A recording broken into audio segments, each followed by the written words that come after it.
देखोगे तो वो आगे नहीं आएगी, लेकिन ज्ञान में से जब जानोगे तो उस वस्तु के आकार रूप जानोगे, क्योंकि अपना ज्ञान के आकार, ये का मतलब साधन। जिसको जानना है, यदि तुमने चावल को जाना तो चावल आकार होगा, यदि गिलास को जाना तो गिलास आकार होगा, यदि माइक को जाना तो माइक आकार होगा, यदि आपने किसी पदार्थ को जाना उस पदार्थ रूप होगा, रूप नहीं उसके आकार होगा। तो अपना ज्ञान जिस संगति में जाता है, जिस पात्र में जाता है, उस पात्र आकार हो जाता है। आप कभी देखिए कि हम लोग भी एक टाइम खाने लगे इसी तरह से, और यदि तुम्हारे साथ होते, पड़ोसी के साथ, गृहस्थ के साथ, रिश्तों के साथ, परिवार के साथ होते, तुम्हारा ज्ञान भी वही काम करता जो तुम्हारा करता। हम भी बहिरात्मा ही होते, बाहर का देखते अंदर का देख ही नहीं पाते। हम भी वही इंद्रियों के विषयों में ही अपने ज्ञान को लगाते, और क्या कहते कि हमसे नहीं होता, हम सहन नहीं कर सकते, ये बोलते नियम लेकर भी नियम तोड़ते, नियम भी ऐसे लेते जो कैसे होते, जो बाहर के शरीर की वृद्धि करने वाले या इंद्रियों के विषयों की वृद्धि करने वाले, वही नियम लेते। एक बालक ने नियम लिया कि मैं तैरूंगा, तैरना सीखूंगा। क्या नियम लिया? मैं तैरना सीखूंगा, समुद्र पार करना सीखूंगा। उसने ऐसा नियम लिया और आया और क्या करने लगा, पलंग पर पैर चलाने लगा। इतने में खट्टर काका आए और खट्टर काका ने कहा, मुल्ला क्या कर रहे? क्या? मुल्ला नसरुद्दीन ने नियम लिया तो पूछा क्या कर रहे? तो बोलता है कि काका काका मैंने ठाना है। क्या ठाना है तूने? ये संकल्प लिया है कि मैं तैरना सीखूंगा, इसलिए मैं तैरना सीख रहा हूं। शायद तुम लोग भी जब मनुष्य गति में आए हो तो ये ठान कर आए थे कि जब मुझे ये तन मिलेगा, क्या एक तन मिलेगा तो मैं क्या करूंगा? तैरना सीखूंगा, धर्म पुरुषार्थ करूंगा, संसार समुद्र से पार होऊंगा। इसलिए मुट्ठी बांध कर आया हूं, ठान कर आया हूं, ठान कर। क्यों आए हो मुट्ठी बांध कर? बोलो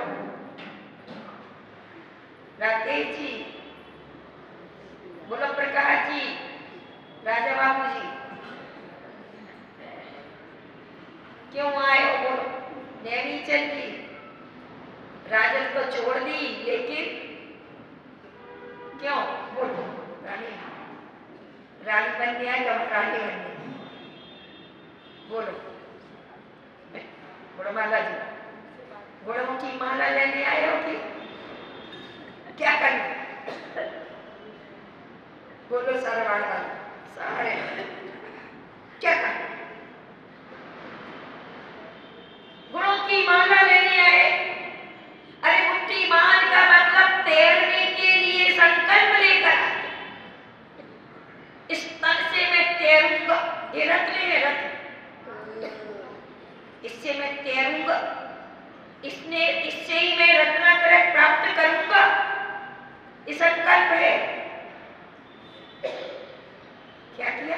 ये संकल्प है कि मैं तैरूंगा, लेकिन यहां आते ही वही करने लगे, पलंग पर पैर चलाने। क्या करते? विषयों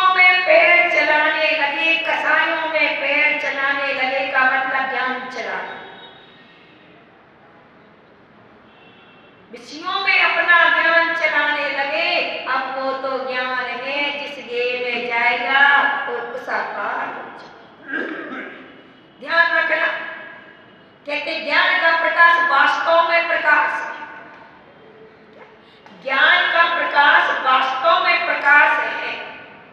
धन का विकास कोई विकास नहीं, धन का विनाश कोई विनाश नहीं। अरे ज्ञान का विनाश वास्तव में विनाश। प्रैक्टिकल कर लीजिए कि आज बिना पढ़ा लिखा व्यक्ति कितनी मेहनत करता है। जो मकान बनाने वाला धूप में इतनी ऊंचाई पर 24 मंजिल पर पहुंचता है, इतनी सामग्री ले जाता है, कितनी मेहनत करता है। ये मंदिर के जो पत्थर वगैरह जिन कारीगरों ने मंदिर बनाया है, मेहनत कितनी की होगी, लेकिन उतना कमा पाता है? बोल, कमा पाता है? नहीं। और एक इंजीनियर जिसको एक पत्थर भी नहीं टच करना, बस मात्र नक्शा बनाने, ऑक्सीजन बनाना, ओनली ऑक्सीजन बना, और वह कितने देता? लाखों देता है। ऑक्सीजन के लाखों और ओरिजिनल के 100 रुपया दे, 1000 रुपया दे, कितने दे? तो 1000, 2000, 3000, इससे ज्यादा देते हो क्या दिन के? बोलो कितना? शरीर से मेहनत करने वाले के लिए 1000-2000 मिल रहे हैं, और माइंड से अर्थात ज्ञान की मेहनत करने वाले के लिए 1,00,000-2 लाख मिल रहे हैं। मेहनत कौन कर रहा है? बोले बाहर की मेहनत इतना कम पैसा देती और अंदर की मेहनत इतना पैसा।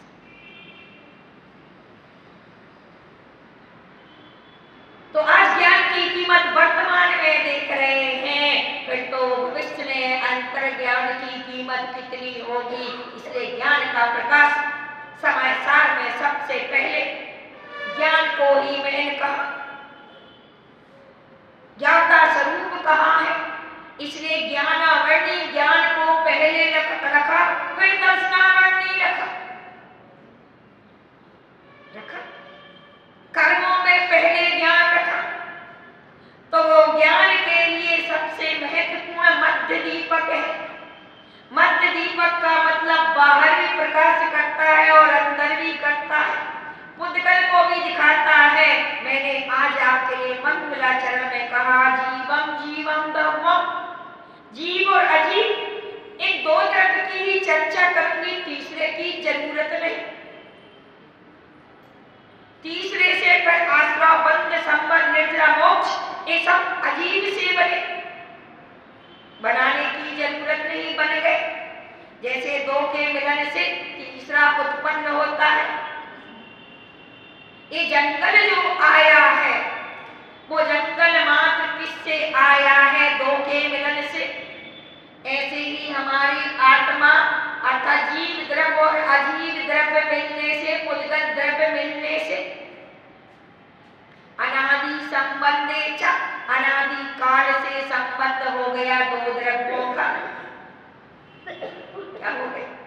अनादि काल से दो द्रव्यों का संबंध होने से ऊपर वाला पुद्गल है और अंदर वाला जीव है।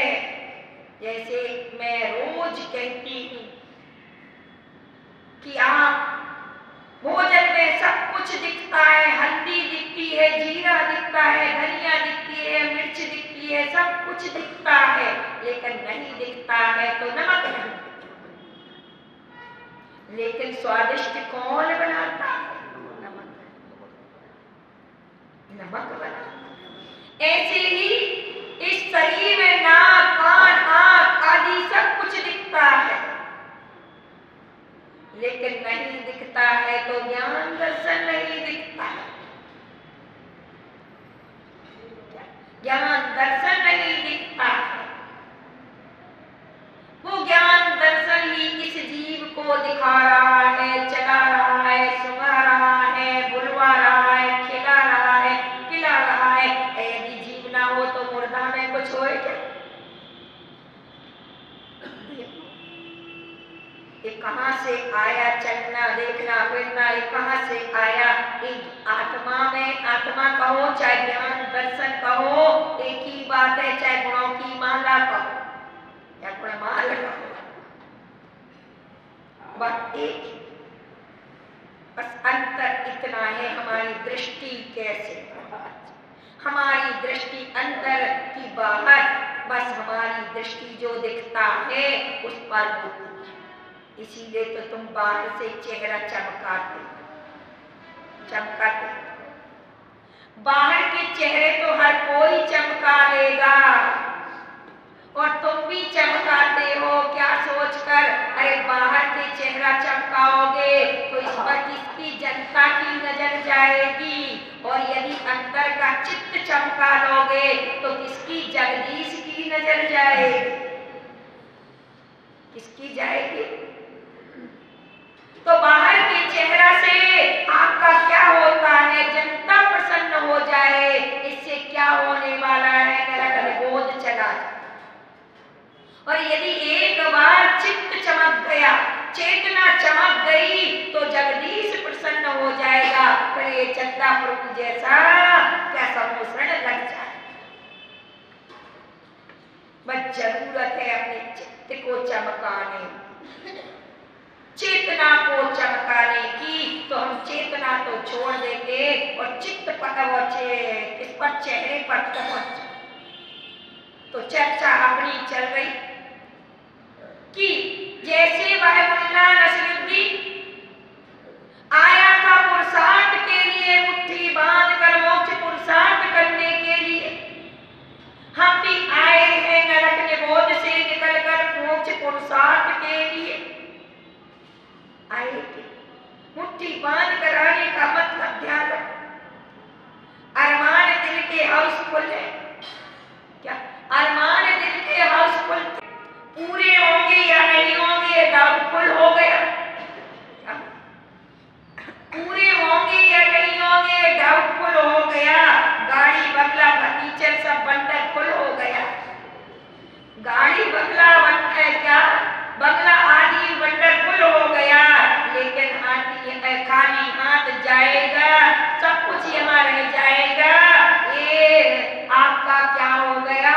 पूर्णतया फुल होकर फुल हो गया। अच्छे कर्म जाएंगे और मरने के बाद कुछ भी नहीं जाएगा, संपत्ति वगैरह। यही तो मैं बोल रही हूँ। ये कुदरत का खेल समझ रहे कि जब भी आएगा तू हाँ आया मुट्ठी बांध कर और जाएगा खाली हाथ। ये कुदरत का खेल है, कुदरत का, ये कुदरत का रूल है कि कुछ भी नहीं देखे। तो आज तू आया था अपने अरमानों को फुल करने के लिए, संकल्प लेकर आया था कि मैं तैरना सीखूंगा। बस तू तैरना तो सीख रहा है, लेकिन कहाँ तैरना सीख रहा है? पलंग पर। क्या सीख जाएगा? अरे एक ना एक दिन मुन्ना से पूछा उसने, खट्टर काका ने, कि तू यहाँ क्यों तैर रहा है, नदी में क्यों नहीं तैर? वहाँ तो फिर अरे इतना ठंडा पानी है, वहाँ तैरूंगा तो ठंडी। तो काका ने कहा, रे कर्म के काका, ये कर्म का काका कह रहा है, रे मुन्ना, यदि तुझे मूल चाहिए तो ये जो लगाव लगा है तुझे इस तरह से। क्या कहा काका ने? क्या कहा? वो काका को चाचा में कर दो। चाचा ने क्या कहा? रे मुन्ना, यदि मूल चाहिए तो जो लगाव तुझे दूसरे पर है, मुद्गल पर है, वो लगाओ अर्थात वो श्रद्धा मूल पर रख लीजिए।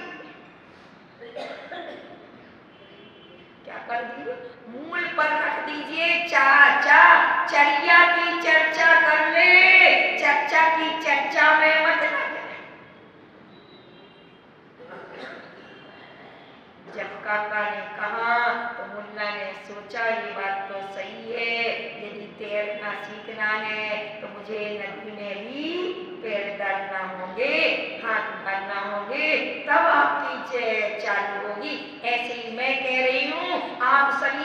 यदि संकल्प लेकर आए तो यदि तुम्हें भोग भोगना है तो ये भोग कहाँ भोगो, या तो भोग भूमि में भोगो या फिर स्वर्ग में भोगो। ये भोगने का स्थान नहीं है, ये तो तैरने का स्थान, ये साधने का स्थान है, ये बनने का स्थान है। यहाँ बनना सीखो, बस इसमें सहन करना सीखो। ये कमाने का समय है, ये कमाने का स्थान है, इसमें कमाना सीखो, डरना मत सीखो। कभी कभी तुमने देखा कुत्ते को और बंदर को देखा, यदि अपन क्या करो, दौड़ो तो वो पीछे आता है, डर से भागो तो वो पीछे आता है। बंदर और कुत्ते की स्थिति देखो। और यदि डट कर खड़े हो जाओ तो वो पीछे जाए। एक कर्म भी एक श्वान की भांति और एक बंदर की भांति है। यदि इससे डरते रहो तो ये डराएगा, पीछे पीछे भगाएगा। मतलब तू भाग, कितना भागता, मैं तेरे पीछे आ। और डट कर खड़े हो जाओ तो वह क्या करता है,